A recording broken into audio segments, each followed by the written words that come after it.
বিসিবির bowling coach Nazmul Hossain মনে করেন গেল কয়েক বছরে বদলে গেছে টাইগার পেস ইউনিট।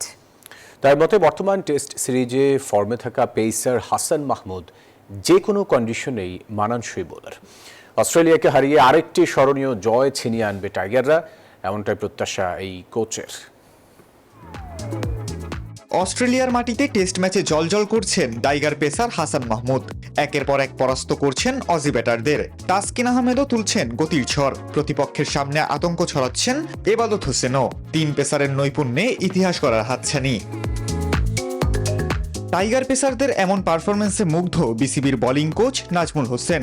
তার মতে গত ৩-৪ বছরে বাংলাদেশের পেস ইউনিটে এসেছে বড় পরিবর্তন। আমাদের যে বোলার যারা আছে, যারা খেলছে এখন, ওরা কিন্তু আসলে আপনি যদি দেখেন গত ৩-৪ বছর কিন্তু প্রত্যেকটা জায়গায় কিন্তু ওরা বড় বড় ম্যাচগুলোতে খুব ভালো বোলিং করছে। আজকে কিন্তু বাংলাদেশে যে চলে আসছে কিন্তু পেস বোলারদের জন্য। বিশেষ করে হাসান মাহমুদের প্রশংসা করে তিনি বলেন, যে কোনো কন্ডিশনেই এই পেসার হতে পারেন বড় হুমকি। ওর স্কিলের প্রতি ওর 100% বিলিভ আছে এবং এই জন্য যে কোনো কন্ডিশনের জন্য থ্রেট হতে পারে। দ্বিতীয় টেস্টে একঝাঁক পেসারের মধ্য থেকে কারা নতুন বলে আক্রমণ শুরু করবেন সেই উত্তরও দিয়েছেন কোচ। শরীফুল, আমি যেহেতু গত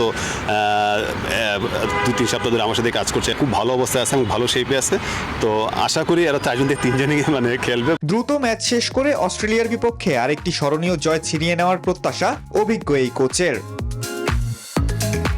খালিদুল ইসলাম তানভীর, নিউজ 24, ঢাকা।